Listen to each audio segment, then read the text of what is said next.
डिंडोली में पानी के गैरकानूनी धंधे पर म्यूनिसिपल कॉर्पोरेशन ने कार्रवाई की। गैरकानूनी कंस्ट्रक्शन पर बुलडोजर चलाकर 8 बोरवेल सील किए गए। पानी चुराकर जीआईडीसी को बेचने का स्कैम।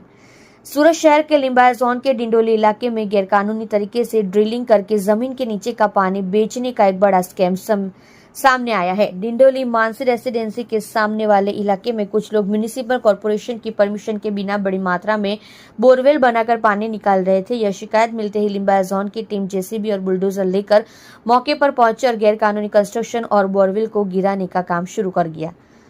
पानी पांडेसरा जीआईडीसी की मिलों को सप्लाई किया जाता था। शुरुआती जांच में पता चला है कि जमीन से निकाला गया यह पानी टैंकरों के जरिए पांडेसरा जीआईडीसी इलाके की अलग अलग मिलों और यूनिट्स में भेजा जाता था। स्थानीय लोगों के मुताबिक यह गैरकानूनी धंधा पिछले 2-3 महीने से चल रहा था। रिहायशी इलाकों में पानी इस धंधे की वजह से भविष्य में पानी का लेवल नीचे जाने का डर था, जिससे लोग नाराज भी थे।